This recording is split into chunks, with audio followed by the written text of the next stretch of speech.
આજે છે મિત્રો રવિવાર, એટલા માટે અમે લોકો જવાના છીએ. ક્યાં જવાનું છે? મૂળ દ્વારકા. તો આજે અમે બે માણસ જવાના છીએ મૂળ દ્વારકા. મારી હારે છે મારો ભાઈ અને ભાભી, એ લોકો પણ આવવાના છે. ને આજે અમે લોકો જવાના છીએ મૂળ દ્વારકા, જેને મિની દ્વારકા તરીકે પણ ઓળખવામાં આવે છે. જો આને છે ને એટલી વારમાં પાણીની તરહ લાગી ગઈ. આ છે આપણી વાડી, એમાં અત્યારે બધીમાં ઘઉં કર્યા છે. તો હાલો મિત્રો, હવે આપણે અહીંથી નીકળીએ, કેમ કે બપોરના વાગી ગયા છે 2 અને અત્યારે આપણે 2 વાગે છે એ વ્લોગ સ્ટાર્ટ કર્યો છે.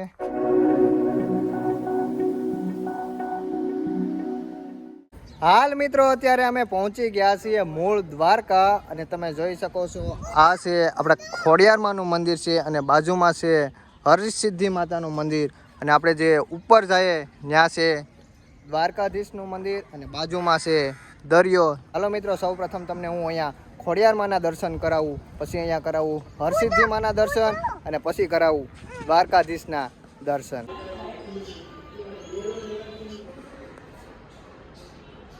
અત્યારે અમે પહોંચી ગયા છીએ ફાઇનલી મંદિરે. તમને પણ કૃષ્ણ ભગવાનના દર્શન કરાવું. જો સૌ પ્રથમ તો આપણે મંદિરમાં એન્ટર થાય એટલે સૌ પ્રથમ તો આપણે દ્વારકાધીશની ધજાના દર્શન થાય છે. અને આ સાઈડ આપણે આવેલું છે દ્વારકાધીશનું મંદિર. ને એ બાજુમાં જો આ દરિયાનો નજારો છે. ને આ છે આપણે દ્વારકાધીશનું મંદિર, જેને મિની દ્વારકા તરીકે પણ ઓળખવામાં આવે છે. આ છે આપણા કૃષ્ણ ભગવાનની મૂર્તિ.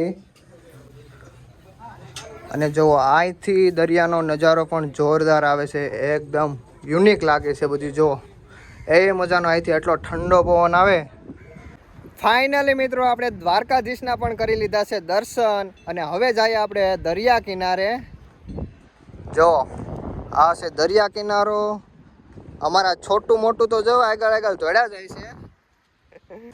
જો અહીંયા નાસ્તાનું કામકાજ ચાલુ છે. હવે અમારા ભાઈ છે ને એ હારો નાસ્તો લેતા આવ્યા. નાસ્તો કરી લઈએ. ગાંઠિયા છે, ચવાણું છે, ઊંધિયું બધું છે. કેમ કે અમારે છે ને જ્યાં જાય ને ભૂખ બહુ લાગી જાય. કેમ એટલે તાર બાપાને બહુ ભૂખ લાગે?